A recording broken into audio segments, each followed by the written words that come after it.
Welcome to the Forward Marketing Podcast, the podcast that covers internet marketing strategies and leadership tactics to move your business forward. With your host, Joshua Jarvis. Welcome back to the Forward Marketing Podcast. That's the number 4, RD Marketing. And in case you've never listened to us before, would like for you to go back and listen to episode 1. But please understand that 4RD, pronounced forward, is for moving your business forward. That's the whole reason why we do this. And I owe you an apology. I've spent a lot of episodes talking about how to generate internet leads, or generate leads in particular. But when you generate leads, when you growth hack, when you do digital marketing, you generate internet leads. And I was going to call them opportunities, but they are what they are. We're in a leads business. If you have a business, you are in a leads business. You need to generate leads. There's no ifs, ands, or buts about it. If you don't have opportunities, if you don't have sales opportunities, your business will not function. Because the whole point of this podcast is to help you generate opportunities for your business so that your business can make a sale, so you can stay in business and make a profit.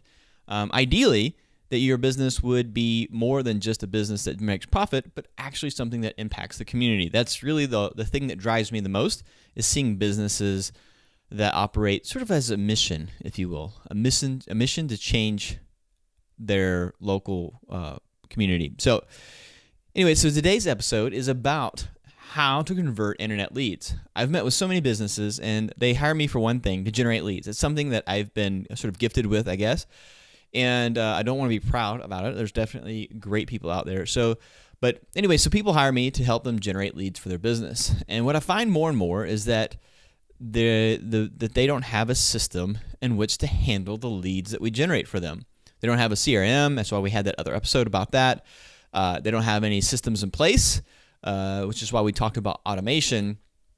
But the one thing we missed was the sort of the strategy, if you will, of how to convert an internet lead.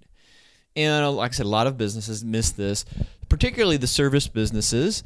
A lot of my tech business friends, their businesses sort of get it. They've got all these automation tools, so that at the very least, that even if their people aren't that good at sales, that the person that has signed up as a customer is getting a lot of attention from their email. Whereas my service people don't do that at all. And so this is why this episode is kind of dedicated to my service business people. Although I think everyone should be able to benefit from this conversation. So, an internet lead. Let's talk about what it is. An internet lead is just that person. They filled out a form and on your site, whether that was a registration form to get access to new information.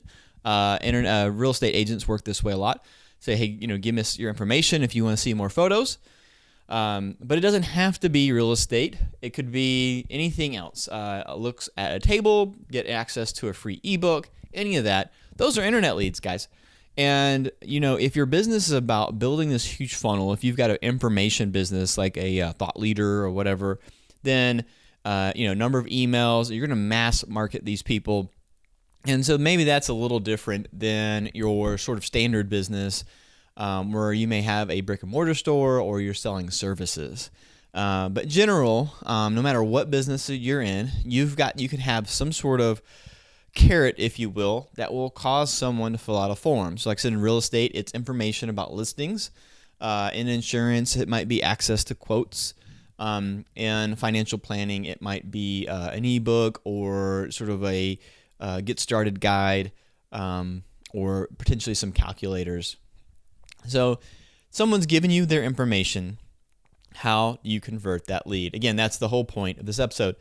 Well, there was a study a while back that said that you have 5 minutes or less to get to a lead.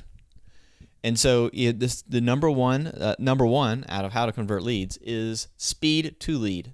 No matter how good you are, if you can't get there first, then you have a lot less likely chance of actually converting the lead. In fact, I think it's like 100 times less likely. There's a study by Harvard. Hopefully I can link to it in the show notes. And the show notes will be at forwardmarketing.com/podcast. But there's a study out there that says basically it shows you, like, you don't just lose your opportunity on minute 6. you lose your opportunity exponentially.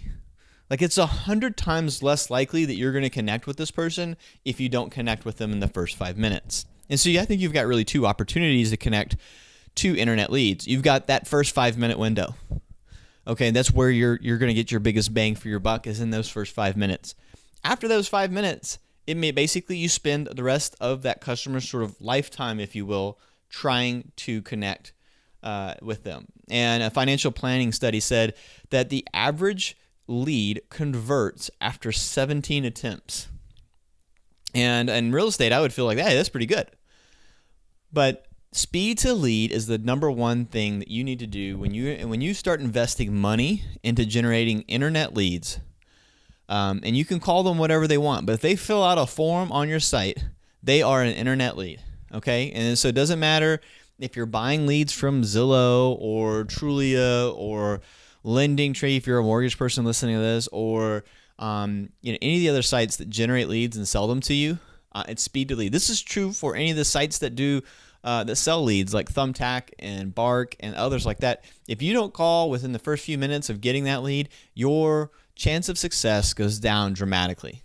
So speed to lead is number one. That is the number one way. The next one is consistent follow-up, because if you don't get them in the first 5 minutes, then you need a consistent follow-up plan to connect with these leads. And so that's why you want to listen to the 9 ways that your CRM should automate for you.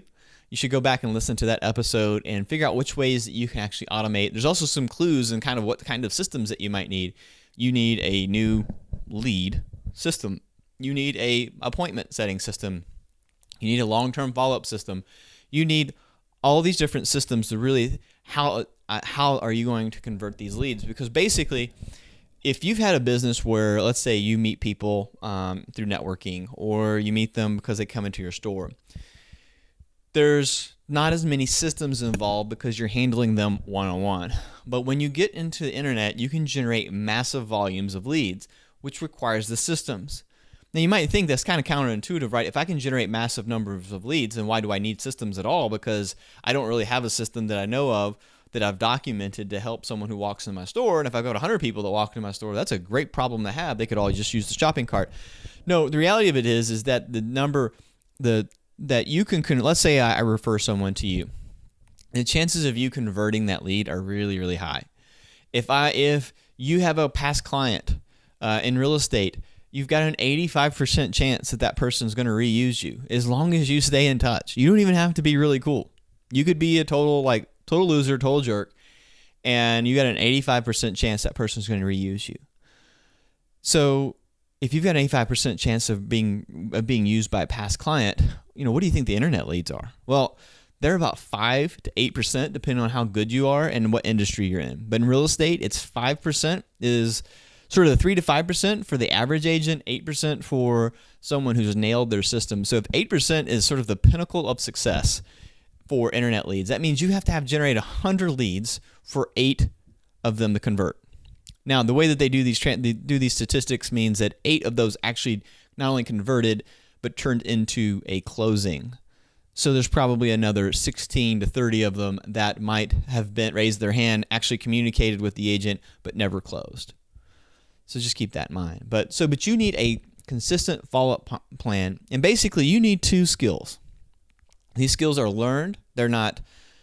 Some people may be born with sort of a disposition to be able to do this better than others, but you can learn how to do this. You need to be tenacious. Tenacious. And I always think of the dog that just never gives up on that that chew toy. Like, they'll never let go of that. That's what you need to be with the leads. And maybe that's a wrong way to sort of view, helping people, but you really do need to be in a position to where you are aggressively trying to reach them and make it convenient to them. It's almost like aggressive service. So you're trying to be convenient for them. Basically, your job is to stay in front of them until they're ready to buy. And so you've got to do that. And the best way to do that is through a system, whether that's email and text. But there's nothing that replaces the phone call. You can run circles. I can take an older real estate agent that knows nothing about the internet, knows nothing about his phone. I can give him leads. If he will make phone calls all day and nothing else, he will run circles around an agent who's not willing to make phone calls. And that's true for any business. But you need tenacity, and you need to be able to be consistent. So it's that consistent, tenacious follow-up that actually converts the leads. And it doesn't have to be. I was on a conversation earlier today with someone. It says you don't have to feel weird about it. Like, oh, I've called them 17 times. Oh, that's really weird. No. You're trying to stay in touch with them. That's your job. Yes, it is annoying when Yelp has called me 3 times every single day for the last 2 weeks. It is really annoying to me because I know I do not want to use their service. I don't like their company, all of that. But I have to appreciate that as a salesperson, that their follow-up. Had they got me on the phone, had I stopped blocking their number, they would have had a really good shot at converting me just because, their tenacity is going to win sales. And that's true for a lot of you that have businesses, especially if they're registered. You're getting the phone calls from people who are pretending to be Google, Yelp, directories, all of this. And you can see how tenacious it is. The ones that you've signed up for. Why did you sign up? Because they were tenacious. Because they kept following up. You brushed them off and they kept following up.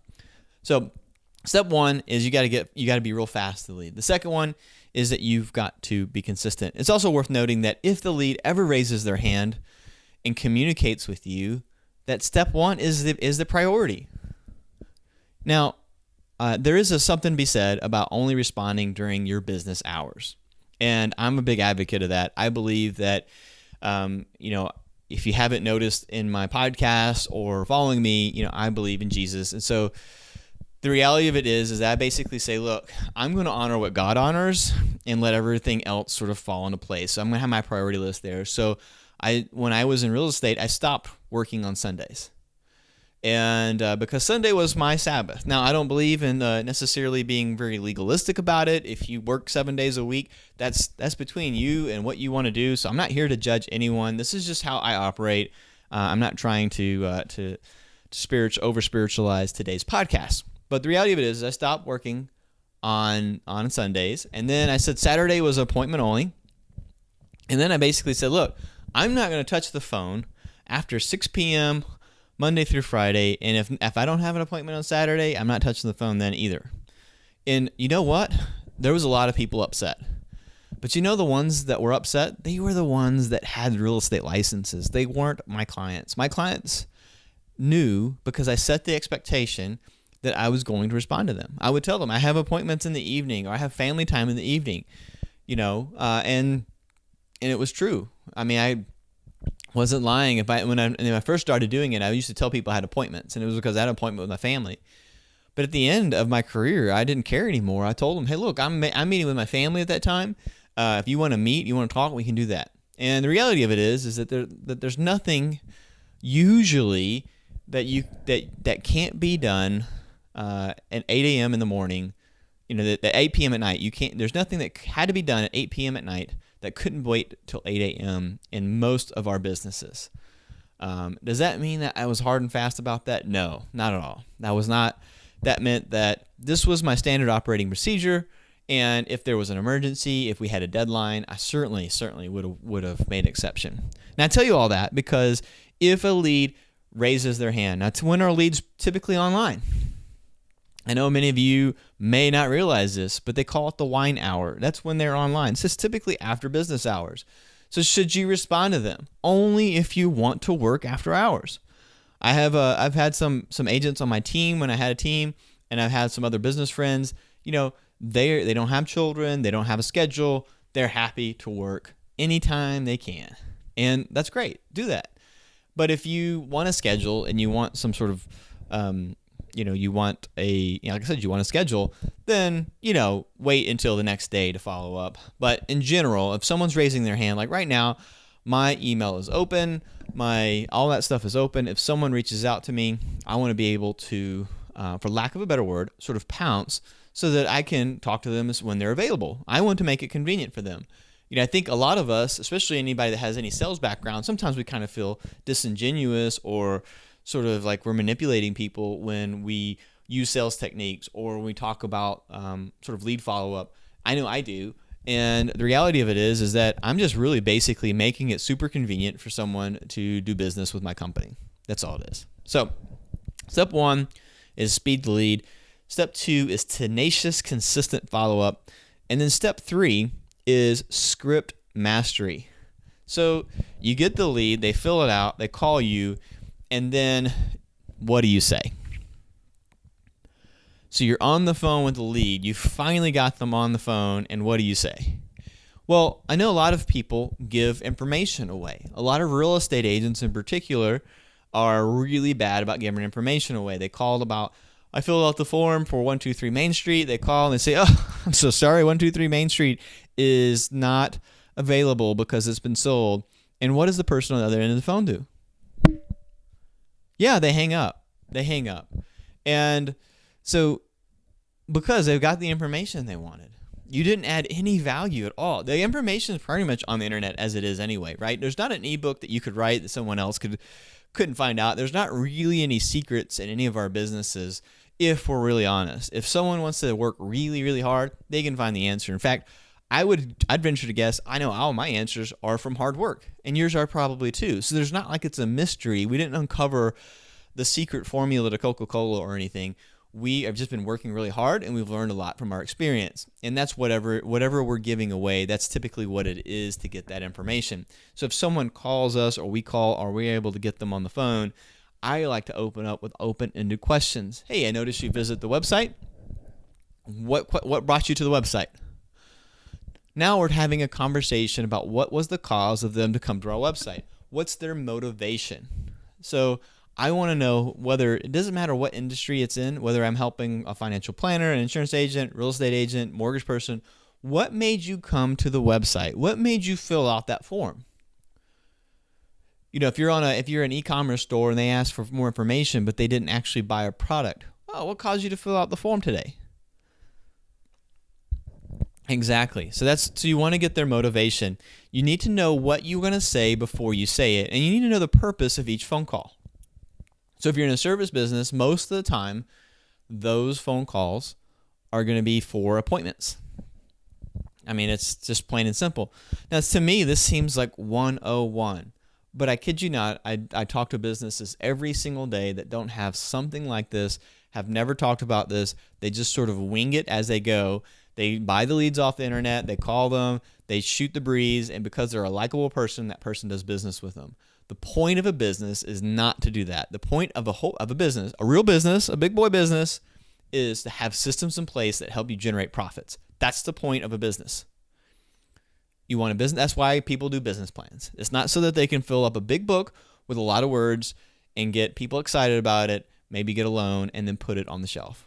No, a business plan is to help you start formulating these systems that can produce income over and over and over and over again. That's what scripts are. Scripts are just the words that you use to convert a lead into an appointment or into a customer.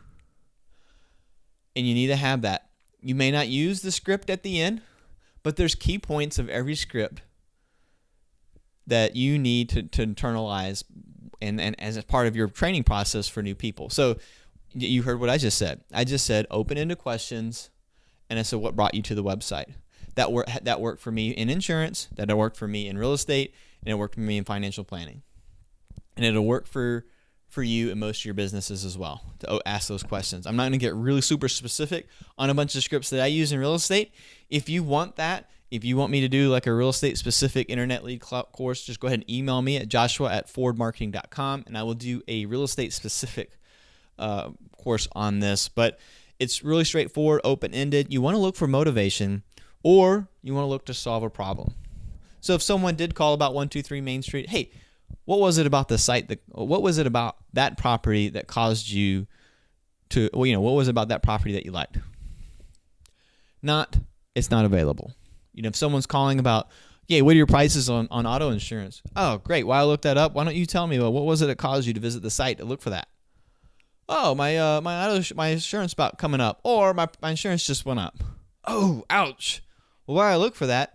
What else do you have? Homeowners insurance? So you could go online. You could go on down the line there. So the idea is that you have a very clear path to them. So you've got speed the lead. You got to have consistent follow up. Then you got to know what you're going to say when they call. The fourth step is after you've gotten the desired outcome, say an appointment, do you have a fulfillment system?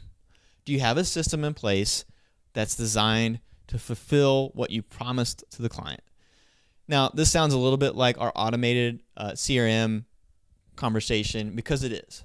It's very much that way. But if you want to convert leads, you've got to have a system in place that once you set the appointment happens. I know, shocker, but you want the customer to show up for the appointment. So that's the whole point of having that. So you have that system that they show up to the appointment, and then you need a system for how you deliver what you promised from the appointment, and you need a system for closing. So this sounds exactly like the CRM because it is. There's a reason why you want to automate all of this stuff, and you can automate it with emails and texts, of course, but there's also a person that's usually involved in delivering this service. This is why this episode was created because, yes, you can automate a lot of these things, but you also need someone who is sort of cognizant of what is going on in that. So whether you have a main person that's sort of your lead manager, or whether it's you, if you're a solopreneur, or whether it's the sales agents that are underneath you, you need someone that's going to go through each part of that system and understand the ins and outs of it so they can actually assist the customers as they go through that process. But if you want to convert internet leads, to me, what you've got to do is you've got to get there first, and if you're not there first, you got to be there the longest. Once you've got that and you've got them on an appointment, then you need to meet them at the appointment.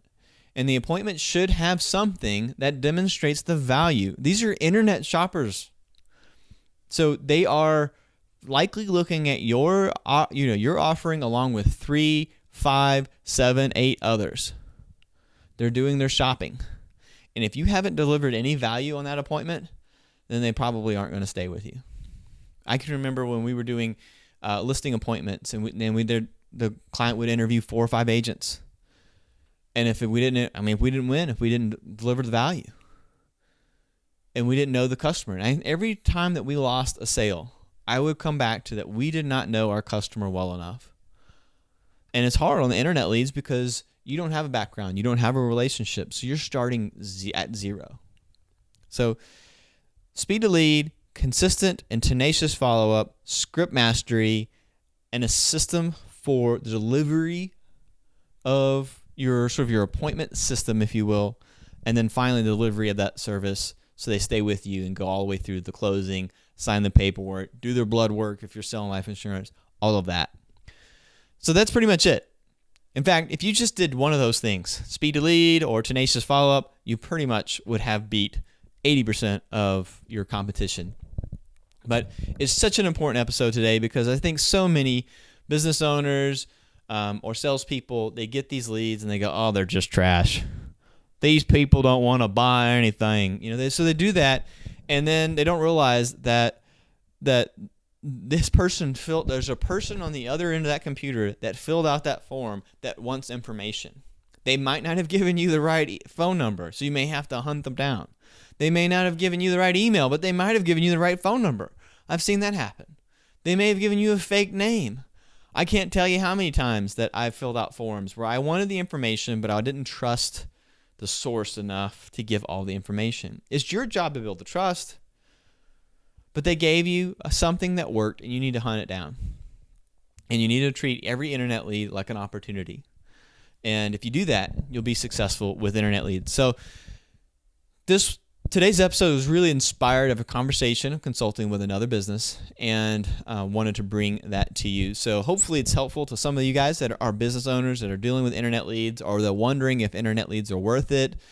Should you invest in pay-per-click or SEO or any of that stuff? Because that's where these internet leads come from. Now, sometimes people just raise their hand and they call you, but for the most part, they give you information, and it's sort of like permission to chase them. I mean, that's really what it is. Almost like that. That could be a book title, Permission to Chase. The story of internet leads, permission to chase. So hopefully you enjoyed this episode. I enjoyed putting it together. Kind of felt a little bit more robotic today, less about growth marketing. I really enjoyed that episode. So we're going to get back to that. But first, in our sort of business builder series, next week we're going to actually talk about the metrics that every business owner needs to know. And I know as I'm saying that, And as I did that, I was really impressed because I thought, wow, this is really cool stuff. I wish I had known this earlier in my business life, how to calculate, the lifetime value of a customer, that kind of thing. But we're going to go over the things that you need to know in order to run your business as far as analytics go. So we'll go over that. And then the next episode we've got lined up for you as well is sort of the cool things you can learn from Netflix. And so I'm really excited about that because it kind of gets back to that sort of digital marketing roots, and we get back into that. But I really wanted to have 2 episodes that I could point business owners to help them with their business, particularly with internet leads. And like I said, next week is going to be really just sort of like this business 101 metrics that you need to know as a business owner. And kind of want to tease it just a tad. I got the idea from one, I get to speak at a how to start a business class and got excited about that. But then also I had heard this quote from Kevin O'Leary, the guy from Shark Tank, and he said, there's 3 things that you need to know about how to succeed in his business. And I thought, oh, great, I'm going to listen. He's got 3 things. It's really easy. Maybe we'll even do a podcast about it. And he says, you got to have the passion. You got to have the desire to do it. And I was like, yeah, that's normal motivation, right? And then he says, you got to be able to speak about your business in 90 seconds. And like that rules out like 80% of the businesses that I've seen that are brand new businesses. They're like, what do you do? Well, either they don't know how to say it, or they say it so short that it's not interesting. They need to go back to reading and start with why. And so 90 seconds. He says, okay. And then number 3, you need to be able to talk about the numbers. Ouch. That pretty much gets rid of almost everybody in the room, because they might have passion for the business. They may even be able to articulate what their business does, but very, very few business owners actually know their numbers. But if you've ever watched an episode of Shark Tank, the ones that win know their numbers inside and out. That's not fluff. They can articulate what they do, and they have a passion for the business. Those are the ones that win in any either angel investing or VC meeting I've ever been to. It's the same deal. Like Shark Tank may be for entertainment, but there's a sense of reality to a lot of that stuff that goes on that show, and it's something I recommend watching. So with that being said, we've had a lot covered in this episode. Hopefully you found it interesting. If you got any value out of it all, either email me at joshua@fordmarketing.com or go to iTunes and find Ford Marketing, subscribe and rate us. We would love it. And then share us with your friends. I would love it if I got to talk to people who had listened to this podcast because someone loved it so much they shared it with them. That would make my day. And I appreciate you guys greatly. And if you have suggestions for guests or topics that you'd like me to talk about, simply just email me at joshua@fordmarketing.com. And I would love to have either people that you want to hear from on the show or cover a show topic that maybe I haven't thought of before. Thanks so much for listening, and make it a great day.